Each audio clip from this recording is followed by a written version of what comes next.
ang pinakamataas na pagpupuri, pagluluwalhati, pagdadakila ay tangi lamang sa ating pinakamamahal na Panginoong Hesukristo. At dubling paggalang po sa ating mga magulang sa mahal na Panginoon at pag-alala sa kanilang ginintuang aral at turo ng ating mahal na Pastor Wildy Estrada Almeida. At ganoon din po sa ating minamahal at ginagalang na Assistant Pastor Lina C. Almeida. At ang paggalang din po ang aking pinapaabot sa ating sa kanilang mga anak, buti mga anak Almeida family po. Magandang gabi po. At sa inyo po lahat at sa mga worker na ginagamit dito sa banal na ubasan ng ating pinakamahal na Panginoong Hesus. Hallelujah, praise the Lord. At ganoon din po sa inyo mga kapatid, baguhan man o datihan. Hallelujah. Nasave po ako sa gawain ito sa pamamagitan po ng telebisyon at sa Channel 13 pa noon, way back 1991. Ako din po ay isang naghahanap din noon ng katugunan sa aking mga pangarap o paano ko matupad ang aking mga pangarap, kundi hindi ko po matupad ito kung hindi dahil sa ating pinakamamahal na Panginoon, paano ko po babaguhin ang aking sarili. At noong time na yon, naghahanap din po ako ng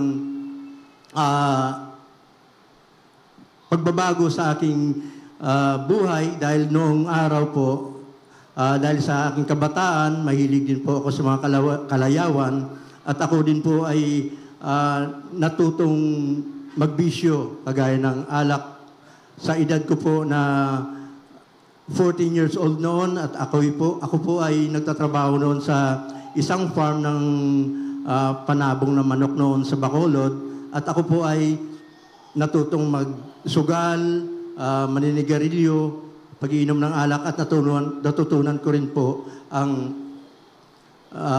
pag-iinom ng pag-iinom ng mga pinagbabawal na gamot kagaya ng Corex po, mga pinagbabawal na inumin, kagaya ng marijuana po. User din po ako ng marijuana. Kaya po, nagpapasalamat po ako sa Panginoon way back 1991. Nakilala ko siya sa pamamagitan po ng telebisyon at ganoon din po noong time na yon, naghahanap din po ng kagalingan ng aking tiyuhin. Kaya po, napasama din po ako sa kanya na sa panunood ng telebisyon. Kaya nagpupurit na pasalamat po ako sa mahal na Panginoon at nakilala ko siya at binago niya po ang aking buhay. Hallelujah. Sagana po akin, hindi ko po magagawa na baguhin ang aking buhay noong araw. Kaya po nagpapasalamat tunay sa unang dalangin ng ating mahal na pastor. Hallelujah. Isa po ako sa naabot ng kanyang panalangin. Salamat sa mahal na Panginoon. At tunay na hallelujah, nandito na po sa Jesus Miracle Crusade International Ministry ang hinahanap ko pong kagalingan, pagbabago ng aking buhay. Kasi po, dati rin po, may dinadaluhan din po akong mga iba't ibang kongregasyon at galing din po kami sa malaking reliyon. Kaya po, wala pong pagbabago doon. Kaya po, sa aking kabataan, ako naghahanap ng isang magkakalinga sa akin upang ako'y magbago na tunay na binago nga po ako ng ating pinakamamahal na Panginoong Hesukristo. Hallelujah, hallelujah. At ganoon din po, ipapasalamatan ko rin po sa ating pinakamamahal na Panginoon. Ito lang pong April 6, itong taon na to, ako po ay nagkaroon po ng karamdaman na lagnat po, bilang trangkaso po. Bali po, narinig ko po dito nung time na yon, si Brother Louie Angeles din po ay nagkaroon po siya ng ubo. Sabi niya nga po na kahul po siya ng kahul.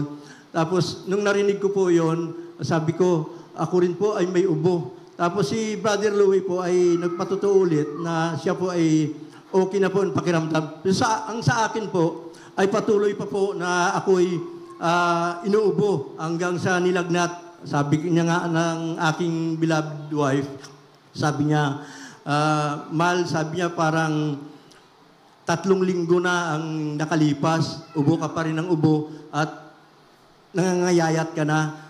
Sige po, nung time na yon, nag-isip din po ako na sabi ko, sana pagalingin po ako ng mahal na Panginoon dahil tinuruan po tayo ng ating kagalang-galang na mahal na pastor na pag tayo ay may karamdaman, tayo po ay manalangin na lang at tayo po ay sabayan po natin ng fasting. Ganun po, ginawa ko po yon pag tuwing Miyerkules, pag tuwing dadalo ako ng Miyerkules, hindi po ako kumakain, hindi po ako uminom ng tubig. At pagpasok po, kasi alternate po ang aking trabaho, duty ako ngayong araw, kinabukasan duty po ako ng 24 hours. Kaya po, pagdating ng Miyerkules, pag day off ko po, bali, ginawa ko po yon, nag-fasting po ako, walang tubig, walang kain po talaga. Kinabukasan ulit, nagbe-break po ako sa aking trabaho. Pagdating po ng Biyernes, last week po yun ng April, bali po, nag-fasting ulit ako pagdalo ko po ng overnight dito po sa ating banal na gawain. Ganun din po, pagdating po ulit ng Sunday, nag-fasting ulit ako. Sabi ko sa aking mahal na asawa, sabi ko, tutuloy ko itong pagpapasting, gagawin kong 3 days kasi bakit hindi ako pinapagaling ng ating pinakamamahal na Panginoon? Siguro kalooban niya talaga na mag-fasting po ulit ako. Kaya nung Sunday po, May na po yun, sakto po na nag-start po ang aking ubo na yun na wala naman po akong binublow na plema. Ubo lang po ako ng ubo hanggang sa bumabagsak na ang katawan ko. April 6 po yung nag-umpisa.